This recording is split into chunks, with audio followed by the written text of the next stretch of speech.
উজান থেকে নামা পাহাড়ি ঢল ও ভারী বৃষ্টিতে অবনতি হয়েছে সিলেটে বন্যা পরিস্থিতির। সুরমা, কুশিয়ারা ও সারিগোয়াইন নদীর পানি 5টি পয়েন্টে বইছে বিপদসীমার উপর দিয়ে। পানিতে তলিয়েছে জেলার প্রায় সবকটি উপজেলার নিম্নাঞ্চল। বেশি ভোগান্তিতে রয়েছেন জকিগঞ্জ, কানাইঘাট, জৈন্তাপুর, গোয়াইনঘাট, কোম্পানিগঞ্জ ও গোপালগঞ্জ উপজেলার মানুষ।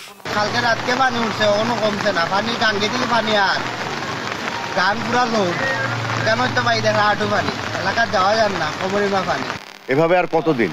আমরা আসলে প্রতি বছর এত ক্ষতিগ্রস্ত হচ্ছি, জানমাল নির্বিশেষে, কিছুই বলার নেই।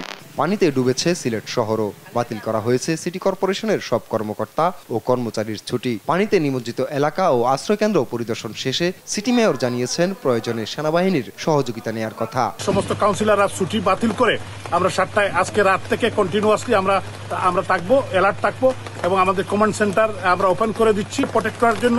আমাদের city corporation team is working এবং আমরা সেনাবাহিনীকেও সেখানে অনুরোধ করেছি সেখানে কাজ করার জন্য। পানি উন্নয়ন বোর্ড বলছে বৃষ্টিপাত অব্যাহত থাকলে পরিস্থিতির আরো অবনতি হতে পারে।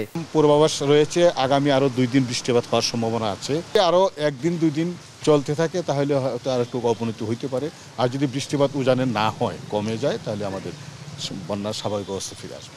গেল 29শে মে শুরু হওয়া বন্যা পরিস্থিতি 8 জুনের পর স্বাভাবিক হয়। 17 জুন ঈদের দিন থেকে ফের টানা বৃষ্টিতে সিলেটে আবারও দেখা দেয় বন্যা। আর মঙ্গলবার সকাল থেকে পরিস্থিতি আরো খারাপ হতে শুরু করে।